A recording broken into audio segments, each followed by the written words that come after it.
Good morning everyone. काल आपण इयत्ता 11वीचा दुसरा पाठ, दुसरा चॅप्टर सुरू केला होता आणि त्या चॅप्टरचं नाव आहे पुत्तसुत्त.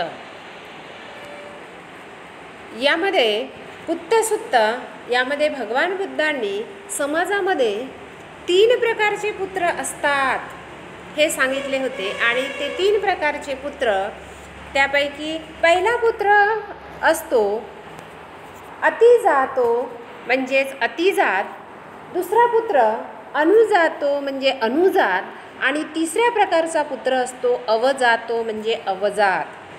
या 3 प्रकारामध्ये पहिला जो अतिजात पुत्र असतो, तो पहिला अतिजात पुत्राविषयी आपण माहिती बघितली होती. तरीसुद्धा मी पुन्हा एकदा तुम्हाला सांगते की अतिजात पुत्र कशा प्रकारचा असतो की या पुत्राचे आई वडील हे बुद्धाला, धम्माला आणि संघाला शरण जाणारे असतात किंवा शरण जात नाहीत.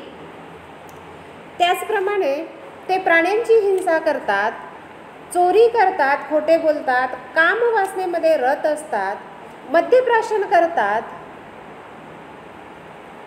याप्रमाणे ते दुःशील असतात, पापधर्मी असतात. कसे असतात? दुःशील आणि पापधर्मी असतात. परंतु त्यांचा मुलगा, त्यांचा पुत्र मात्र कसा असतो? त्यांचा पुत्र मात्र त्यांच्या विरुद्ध असतो. तो बुद्धाला शरण जातो, धम्माला शरण जातो, संघाला शरण जातो.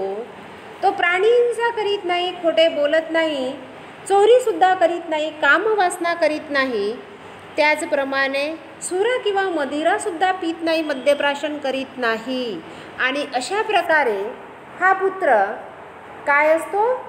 सुशील असतो. हा शीलवान सांगितलं होतं. शीलवा म्हणजे शीलवान, कल्याण धम्मो, कल्याण धर्म म्हणजे चांगले कार्य करणारा असतो. अशा प्रकारचा हा पहिला पुत्र, त्याला म्हटलं जातं, काय म्हटलं जातं? अतिजात. हा पहिल्या प्रकारचा पुत्र अतिजात असतो. याच्यामध्ये एक लक्षात ठेवायचं असते की याचे आई वडील हे बुद्धाला, धम्माला, संघाला शरण जात नाही.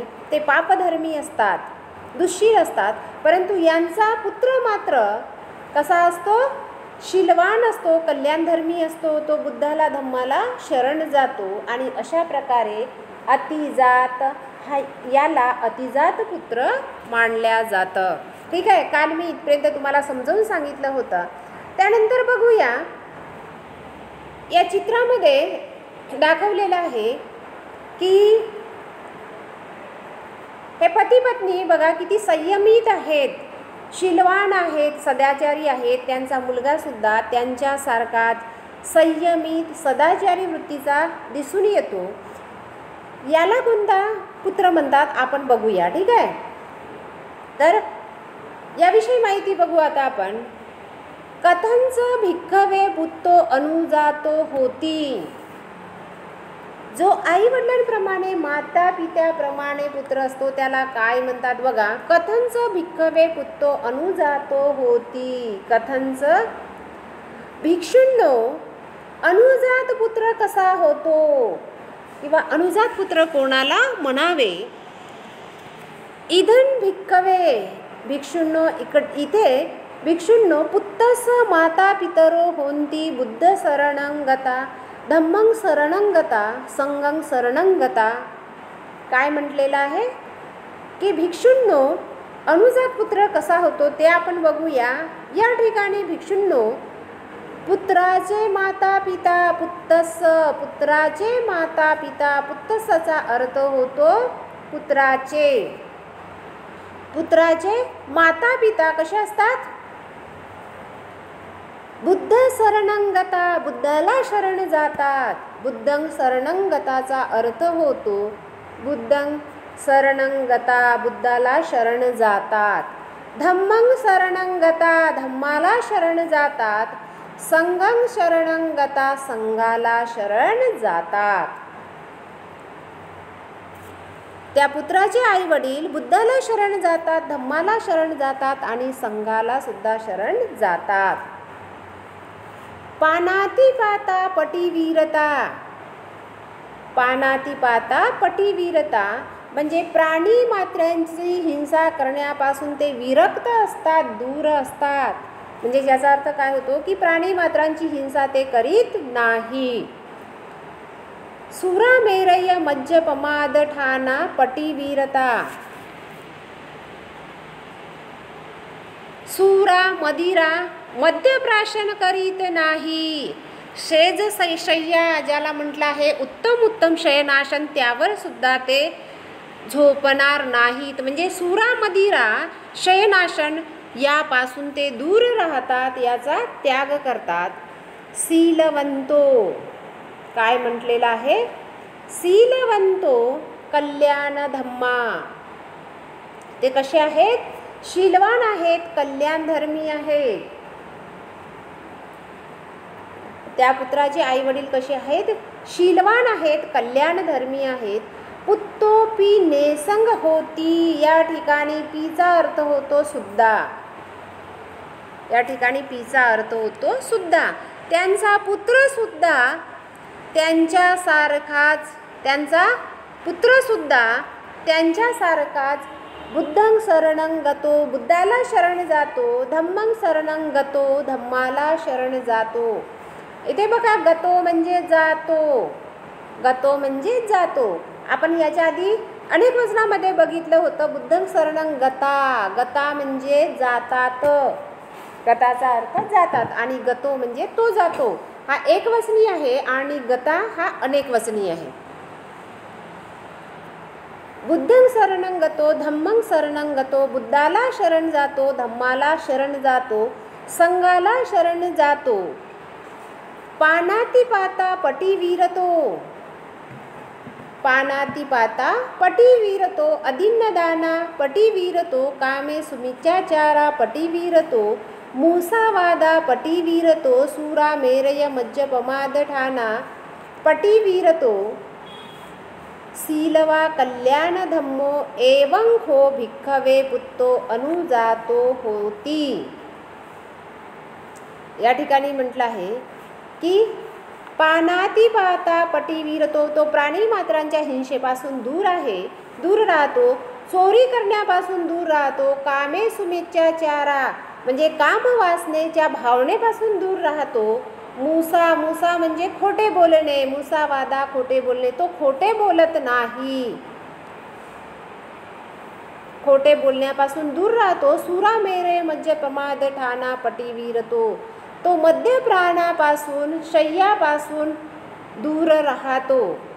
तो कसा आहे? शीलवा कल्याण धम्मो. तो कशा प्रकारचा आहे? शीलवान आहे, कल्याण धर्मी आहे. एवं खो भिक्खवे पुत्तो अनुजातो. त्या पुत्राला काय म्हटलं आहे? अनुजात. एवं खो अशा प्रकारे भिक्षूंनो हा पुत्र अनुजात समजल्या जातो. काय समजल्या जातो? हा पुत्र अनुजात समजल्या जातो. बघा आपण काय काय बघितलं.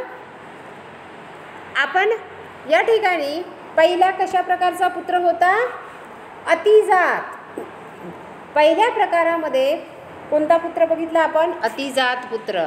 दुसऱ्या प्रकारामध्ये आता काय बघितलं आहे आपण? अनुकरण करणारा, आई वडिलांचे, माता पित्यांचे अनुकरण करणारा म्हणजे अनुजात.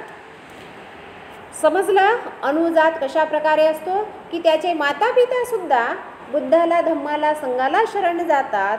ते प्राणी मात्रांची हिंसा करीत नाही, म्हणजे प्राणी मात्राच्या हिंसेपासून विरक्त असतात. खोटे बोलण्यापासून, चोरी करण्यापासून दूर असतात.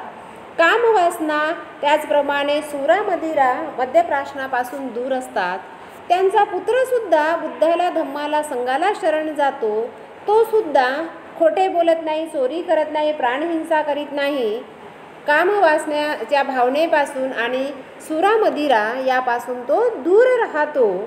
तो शीलवान, कल्याणधर्मी या प्रकारे असतो आणि त्याला कोणता पुत्र मानला जाते? अनुजात पुत्र समजल्या जातो.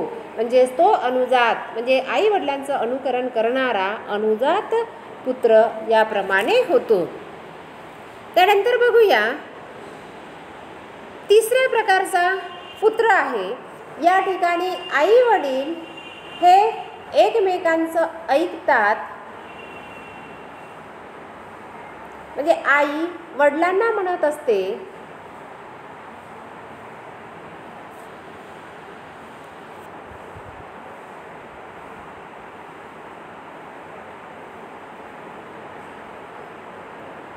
आणि हे थोडंसं मिस्टेकेबल आहे. या ठिकाणी आई वडील कल्याणधर्मी असतात आणि मुलगा हा पापधर्मी असतो. परंतु या चित्रामध्ये हे जे चित्र आहे,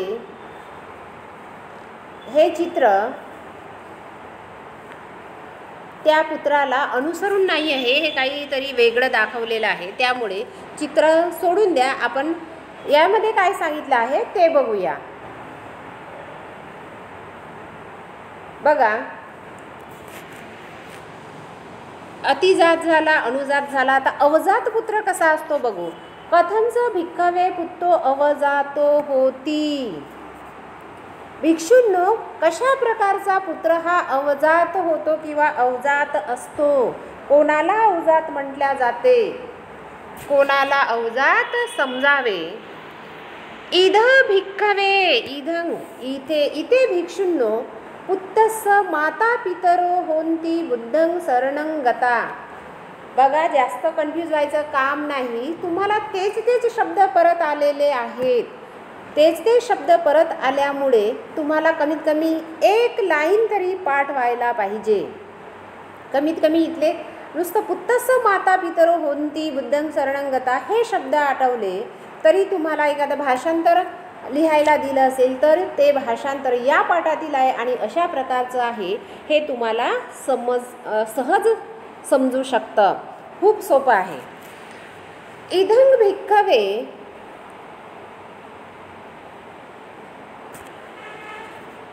इदं भिक्खवे पुत्तस्य माता पितरो होंती बुद्धं शरणं गता. इथे भिक्षूंनो पुत्राचे माता पिता बुद्धाला शरण जातात. गता म्हणजे जातात. अनेक वचनामध्ये आहे. गता हा शब्द अनेक वचनामध्ये येतो, तर गतो हा शब्द एक वचनामध्ये येतो. वचन इंग्रजी आणि मराठी माध्यमांच्या विद्यार्थ्यांसाठी वचन माहीत असायला पाहिजे. सिंग्युलर म्हणजे एक वचन आणि प्लुरल मीन्स अनेक वचन, एवढं लक्षात आहे. म्हणजे गता जातात, मग काय आहे, हा प्लुरल आहे म्हणून अनेक वचन, आणि गतो हा शब्द सिंग्युलर आहे म्हणजेच एक वचन. इद भिक्खवे पुत्तस्य माता पितरो होंती बुद्धं शरणं गता. इथे भिक्षूंनो पुत्राचे माता पिता बुद्धाला शरण जातात. धम्म शरणं गता, धम्माला शरण जातात. संघ शरणं गता, संघाला शरण जातात. बुद्धाला शरण जातात, धम्माला शरण जातात, संघाला शरण जातात.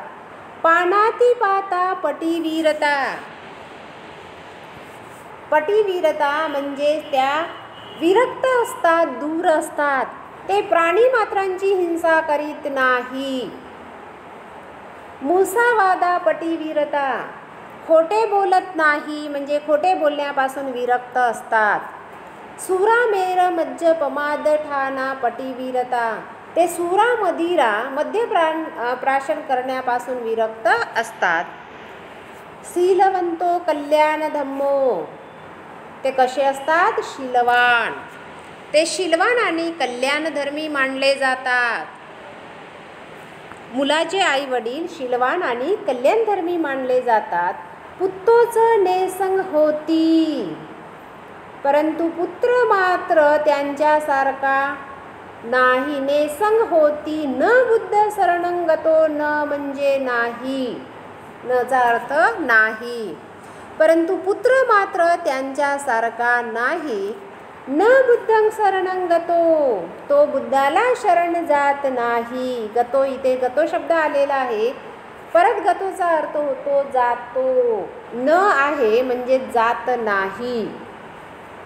इथे गतो एक वचन आहे आणि गता अनेक वचन. बुद्धं शरणं गतो, तो बुद्धाला शरण जात नाही. न धम्मं शरणं गतो, धम्माला शरण जात नाही, न संगं शरणं गतो, तो संघाला सुद्धा शरण जात नाही. पानाती पाता अप्पटी वीरतो. इथे काय सांगितलेलं आहे? अप्पटी वीरतो म्हणजे तो प्राणी मात्रांच्या हिंसेपासून विरक्त राहत नाही किंवा दूर राहत नाही. याचा अर्थ असा होतो की तो प्राणी मात्रांची हिंसा करतो. पटी वीरतो विरक्त राहतो. अप्पटी वीरतोचा अर्थ होतो विरक्त राहत नाही किंवा दूर राहत नाही. अप्पटी वीरतोचा अर्थ होतो दूर राहत नाही. मी जेव्हा सांगत असते त्याच वेळेस तुम्ही नोटबुक घेऊन बसत जा आणि नोटबुकामध्ये मी जसं ज्या शब्दाचा अर्थ सांगते आहे त्या शब्दाचा अर्थ तुम्ही तुमच्या नोटबुकमध्ये लिहून घ्या. कमीत कमी त्या शब्दाचा अर्थ तुम्हाला लक्षात राहू शकतो. 10 वेळा व्हिडिओ बघण्यापेक्षा मी पाठवलेलं भाषांतर आणि शब्दार्थ तुमच्याकडे असले तर तुम्हाला 10 वेळा व्हिडिओ बघायची गरज पडणार नाही. अप्पटी वीरतो, तो विरक्त राहत नाही किंवा प्राणी मात्रांची हिंसा करण्यापासून दूर राहत नाही. याचा अर्थ तो प्राणी मात्रांची हिंसा करतो. अदिन्न दाना, न दिलेली वस्तू घेतो म्हणजेच तो चोरी करतो. कामे सुमिच्चाचारा, कामे सुमिच्चाचाराचा अर्थ होतो कामवासना करतो. मुसावादा, खोटे बोलतो. सुरा मेरय मज्जपमाद ठाणा, सुरा मदिरा शयनाशन यापासून दूर राहत नाही म्हणजे सुरा मदिरा मद्यप्राशन करतो. तो दुःशील पापधर्मी धम्मो, त्याला काय समजावे? दुःशील आणि पापधर्मी समजावे. तो कसा असतो? दुःशील असतो, पापधर्मी असतो. परत एकदा सांगते की तो काय? पुत्तोच नेसंग होती, न बुद्धं शरणं गतो, न धम्मं शरणं गतो, न संगं शरणं गतो. म्हणजेच तो पुत्र माता पित्यांच्या वेगळा आहे. तो बुद्धाला धम्माला संघाला शरण जात नाही. तो प्राणी मात्रांची हिंसा करतो, चोरी करतो, खोटे बोलतो, कामवासना करतो आणि सुरा मदिरा शयनाशन याचा आनंद घेतो. त्याला काय समजावे? तो दुःशील पापधर्मी आहे. एवं हो भिक्खवे पुत्तो अवजातो होती, अवजातो याप्रमाणे तो पुत्र अवजात समजला जातो किंवा अशा पुत्राला अवजात समजावे. काय शिकलो आपण अवजातमध्ये? की आई वडील सुशील आहेत, शीलवान आहेत, मात्र पुत्र मात्र त्यांचा काय आहे? हा दुःशील आहे, पापधर्मी आहे. तुम्ही नोट डाऊन करा की मी काय सांगते की पहिल्या पुत्राचे आई वडील कसे आहेत, तो पुत्र कसा, दुसऱ्या पुत्राचे आई वडील कसे, तो पुत्र त्याला काय म्हटलं जातं, आणि तिसऱ्या पुत्राचे आई वडील कसे आहेत आणि त्याला काय म्हटलं जाते. या ठिकाणी शेवटचा पुत्र अवजात होती. मग अवजात कसा होतो? त्याचे आई वडील शीलवान आहेत परंतु तो मात्र दुःशील आहे आणि अशा प्रकारच्या दुःशील पुत्राला अवजात समजल्या जातो किंवा या प्रकारे तो अवजात होतो.